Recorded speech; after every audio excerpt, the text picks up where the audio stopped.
Hey guys, welcome back to The Readers. I hope you are having an amazing day. Let's get right into the stories. The first one is a pro-revenge story. My landlord, Mr. Peterson, was a terrible human being. Honestly, calling him a human is even pushing it. Let me tell you about the things he put me through from 2021 to 2024. One day I came home to find my dryer missing from the common area. When I confronted him, he just shrugged and said, storage was getting full, had to make room. He also took other household items that weren't his, made me pay $800 for a plumbing repair, which my tenant rights lawyer later confirmed was normal wear and tear. Then he tried breaking into my unit. I caught him testing his keys at my door at 2 a.m. "What are you doing?" I asked through the door.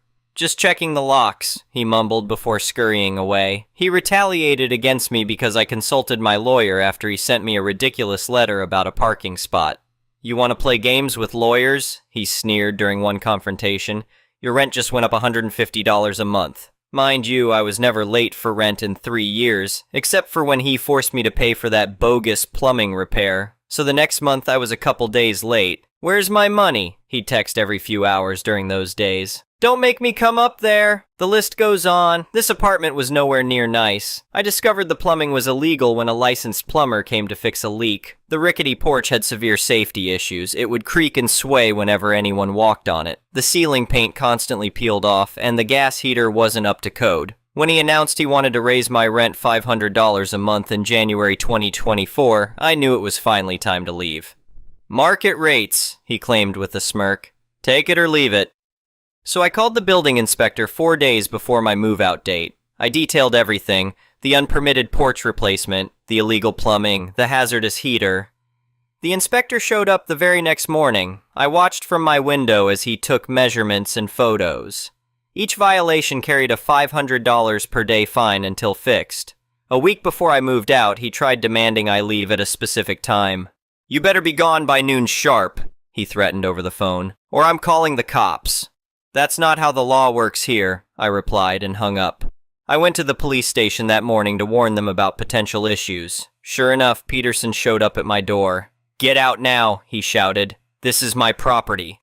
I called the police and they quickly informed him I was within my rights. While I was at the storage unit, he broke into my apartment and nailed my door shut. I demanded the police send a supervisor, but Peterson vanished before they arrived. I'm sure he knew he'd be arrested on sight. I filed a police report, and they're charging him with a felony for breaking and entering. Between the building code fines and criminal charges, I guess karma finally caught up with him. Don't be a jerk to good people. The next one is an entitled people's story. Let me tell you about how I discovered my beach cottage was secretly powering an entire homeowner association's facilities for over 2 years, and how I made them pay dearly for it. I'm still amazed at their audacity. I purchased my modest beach cottage in coastal North Carolina back in 2019. It's a small but charming 2-bedroom place right by the ocean, about a 3-hour drive from my main residence in Charlotte. I use it mainly on weekends and holidays, sometimes renting it out during peak season. The cottage sits just outside the boundary of the Ocean View Shores Homeowner Association community. When I bought the property, I specifically looked for something that wasn't part of an homeowner association. I'd heard enough horror stories from friends and family about power-hungry board members and ridiculous rules. The first sign that something was wrong came in July 2021, when I noticed my electricity bills were astronomically high, even for summer months when the AC was running. I'm talking about $800 and $900 per month for a small cottage I only used occasionally. At first I assumed it was just rate increases or maybe my AC unit was failing. I called my electricity provider, Atlantic Power and Light, to investigate. The customer service rep seemed puzzled by the usage patterns. "Mr. Thompson, these readings are unusual for a property of your size," she said. "The usage remains consistently high even during periods when you reported the cottage was unoccupied." "That's exactly why I'm calling," I replied. "Could there be a meter problem?" "We can send someone out to check the meter and lines. There's no charge for the inspection if we find an issue on our end." A technician came out the following week. What he discovered left both of us speechless. He traced some unusual wiring and found that someone had professionally tapped into my power supply underground, running lines to the homeowner association's beach access facilities about 200 feet away. They had connected their bathroom building, security lights, gate mechanisms, and surveillance cameras to my power. "I've never seen anything quite like this," the technician said, shaking his head. This isn't some amateur job either. This was done by professionals who knew what they were doing. You've got a serious theft situation here. I was livid. The homeowner association had essentially been stealing thousands of dollars worth of electricity from me for years. I immediately called the police to file a report, but I knew I needed more documentation. I hired an independent electrical engineer to thoroughly document everything with photos, videos, and a detailed report.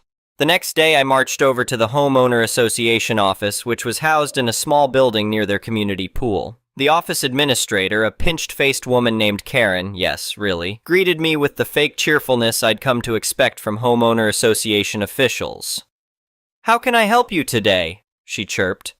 "I need to speak with your board president immediately," I said firmly. "It's regarding the illegal power connection to my property." Her smile faltered slightly. "I'm not sure what you're referring to, but Mr. Davidson only meets with homeowner association residents." "Well, he's going to want to meet with me, considering I have police reports and an electrical engineer's documentation showing how your facilities have been stealing power from my cottage for the past 2 years. The color drained from her face. Let me make a call." 20 minutes later, I was sitting across from Robert Davidson, the homeowner association board president. He was a retired executive type in his 60s, wearing a polo shirt with the homeowner association logo embroidered on it. His attempt at maintaining a calm demeanor was betrayed by his nervously tapping foot. "Mr. Thompson, I want to assure you that if there's been any confusion about utility connections, we'll get to the bottom of it." I placed the engineer's report and photos on his desk. "There's no confusion, Mr. Davidson. Your homeowner association hired contractors to illegally tap into my power supply. I have the documentation right here, plus police reports and 2 years' worth of inflated electric bills. The question is, how do you plan to make this right?" He glanced at the papers but didn't touch them. "These are serious allegations. I'll need to consult with our board and legal counsel." "Of course," I replied. "I'll be consulting with my attorneys as well. I expect full reimbursement for all stolen electricity plus damages. I'll give you 48 hours to respond before I file suit." As I stood to leave, he tried one last time to maintain control. "Mr. Thompson, perhaps we could discuss this privately. Come to some kind of arrangement?" I turned back. "Are you attempting to bribe me, Mr. Davidson? Should I add that to my report?" He blanched. No, of course not. I just meant 48 hours, I repeated and walked out. That evening, I received an email from someone named Margaret Chen, identifying herself as an homeowner association board member. What she revealed made my blood boil even more. "Mr. Thompson, I feel morally obligated to inform you that this situation was deliberately planned by certain board members. In 2019, when our beach facilities were being renovated, we received a quote of $45,000 to run new power lines from the main road. Mr. Davidson and our treasurer, William Morris, suggested we could save money by borrowing power from the nearest property outside homeowner association jurisdiction, your cottage. They assured us it was a common practice and the owner would never notice due to irregular occupancy. I forwarded the email to my lawyer, adding it to my growing evidence pile. The next day, I received a call from the homeowner association's attorney trying to negotiate a settlement. They offered to reimburse my electric bills plus $10,000 in damages. I laughed. Not even close. We're talking about criminal theft, conspiracy, and fraud. Your clients are looking at potential criminal charges. My terms are full reimbursement of all electrical costs plus 50% penalty, $100,000 in damages, a public apology, and the resignation of all board members involved in this scheme. That's completely unreasonable, he sputtered. Then I'll see you in court, where I'll be asking for triple damages and pressing criminal charges. There was a long pause. Let me speak with my clients. While waiting for their response, I did some digging. Turned out this wasn't the first time this homeowner association had pulled shady stunts. They had a history of questionable financial decisions and several complaints filed with the State Homeowner Association Oversight Board. I also discovered they had used the same tactic with a different property a few years earlier, but the owner had sold before discovering the theft. I took all this information to the district attorney's office. The ADA I spoke with was very interested in the case. This is far more serious than simple utility theft, she explained. We're looking at criminal conspiracy, fraud, and possible racketeering charges if we can prove a pattern of behavior. The homeowner association board must have realized they were in deep trouble because their attorney called back within hours of my meeting with the DA. They agreed to all my terms, plus additional conditions imposed by their insurance company, who was furious about potential liability. The final settlement included full reimbursement of $23,467.89 for stolen electricity, plus a 50% penalty, $11,733.95, $100,000 in damages.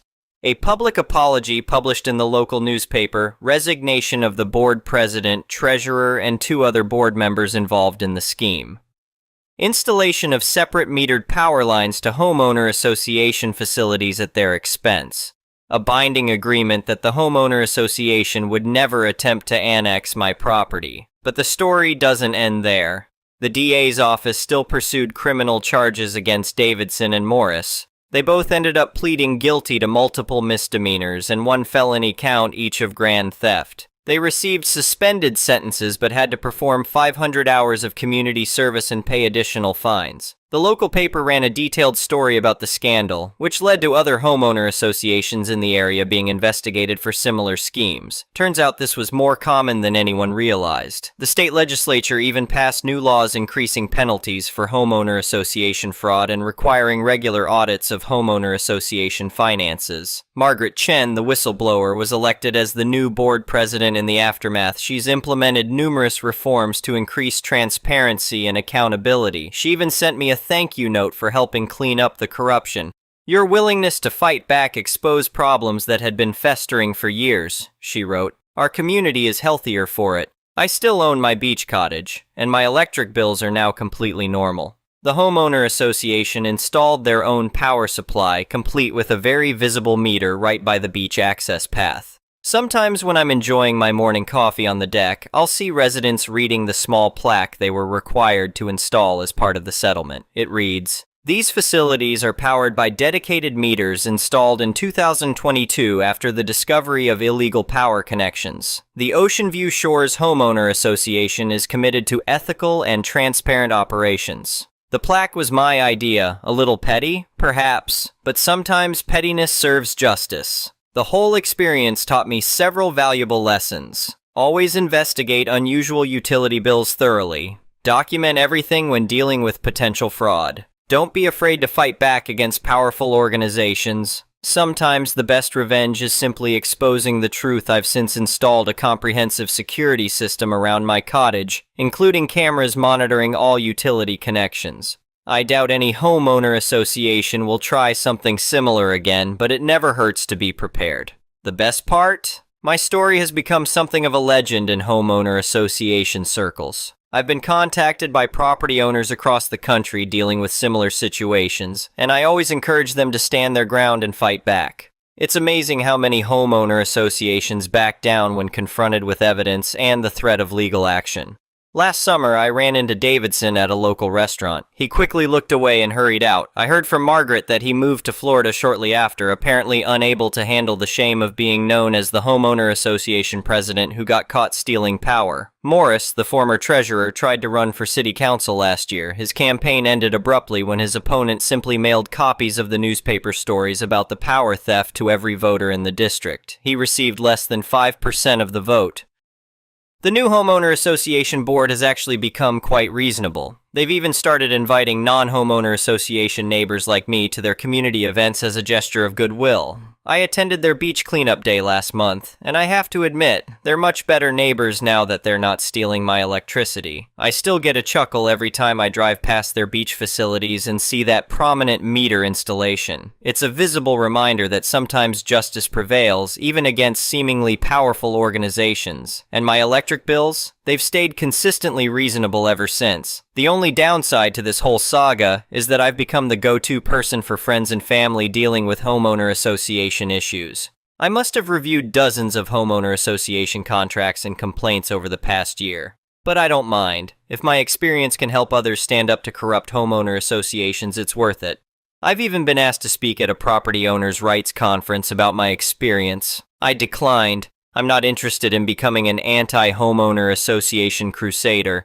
I just wanted to enjoy my beach cottage in peace, and now I finally can. Looking back, I'm glad I didn't accept their initial settlement offer. By pushing back hard, we not only resolved my specific situation, but helped expose and correct systemic problems that were affecting many others. Sometimes it takes one person willing to stand up and say enough to create real change. As for the former board members, last I heard, they're banned for life from serving on any homeowner association board in the state. The judge who approved that provision called it a necessary protection for property owners everywhere. I couldn't agree more. These days, my beach cottage is exactly what I always wanted it to be, a peaceful retreat where I can relax and enjoy the ocean views. And thanks to having my own dedicated power supply, I can do it without unknowingly powering half the neighborhood's facilities. The whole experience has become a favorite story at family gatherings, usually told over drinks on the deck while watching the sunset.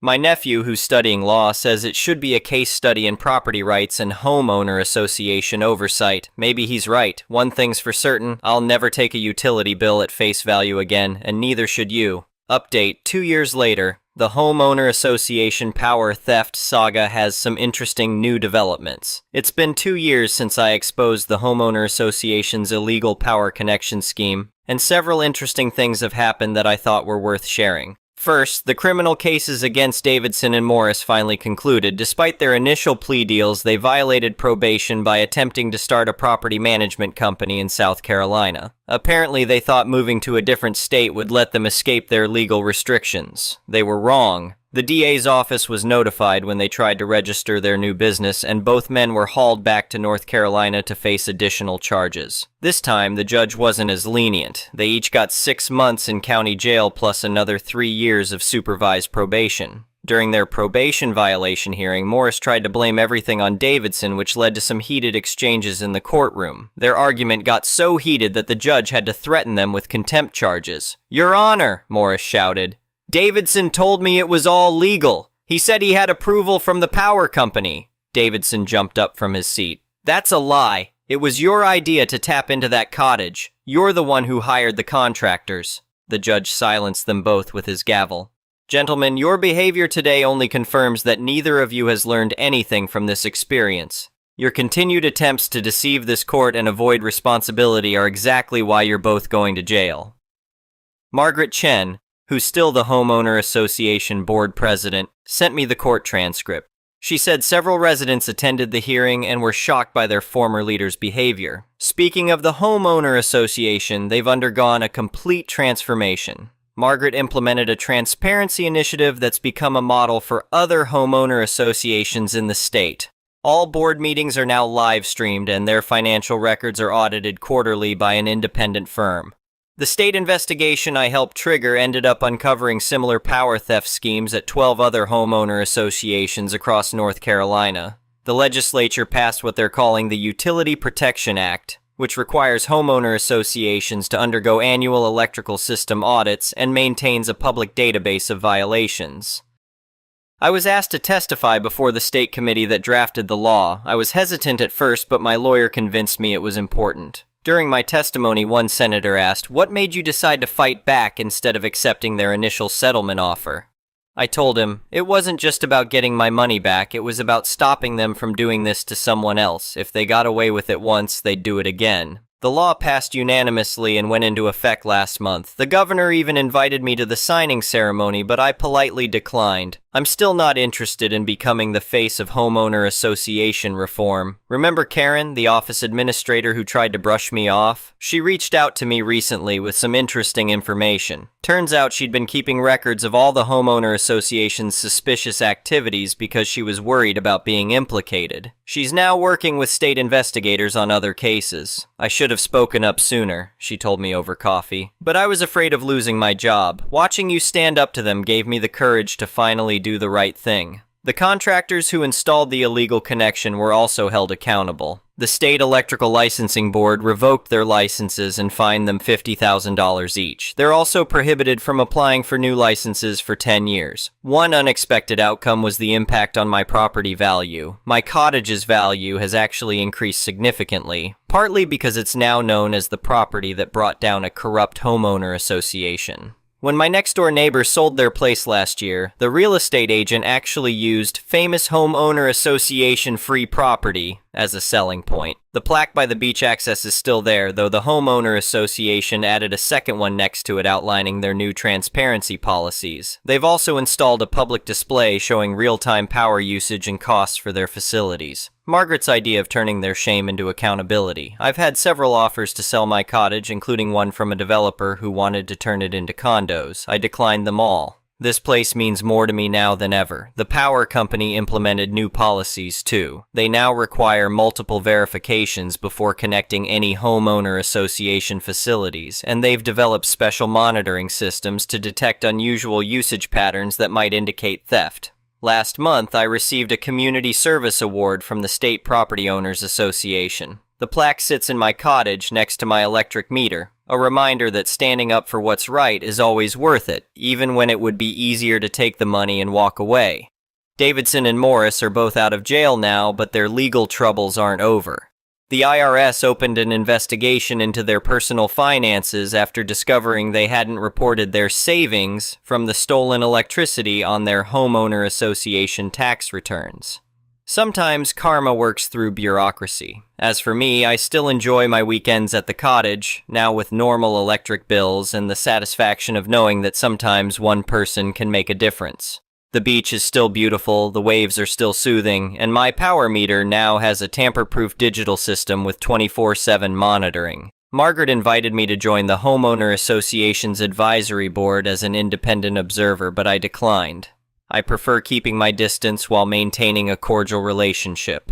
Though I did accept their invitation to their annual beach barbecue last summer, I brought a solar-powered cooler, just to make everyone laugh. The story has become a case study in several law schools' property rights courses, and I occasionally get emails from law students asking for interviews. I usually direct them to the public court records. The documentation speaks for itself. In the end, what started as a simple investigation into high electric bills turned into a movement for homeowner association reform that's spreading to other states. Sometimes the biggest changes start with one person asking questions and refusing to back down. And yes, I still check my electric bill every month. Old habits die hard.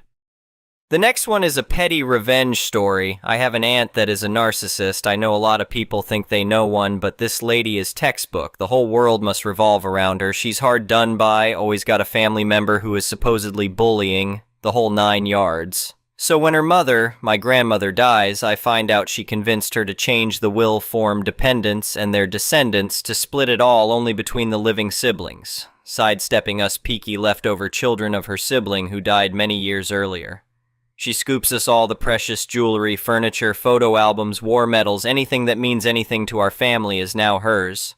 I've been through it all before, and I know people aren't things, and there's nothing guaranteed in life, so I get on with my life and ignore her. She doesn't like that and then goes no contact with me as a form of punishment. I'm not sure whose she's punishing, as frankly I'm relived to be rid of her. She's the type who is always telling people they are being rude if they try to change her. Anyway, to the petty part. I know she was obsessed with her grandmother. And what she didn't know is that I have this lady on some old film when she came to visit my family when I was a baby. This wasn't in the days when film was common either. So I get it digitalized, take a really short clip and post it to my socials. And instantly, this aunt forgets she's ghosting me and is in my DMs, after a year of silence, with, "Where did you get this? Is there more?" All I reply is, "I have loads of film. It's all I have, actually."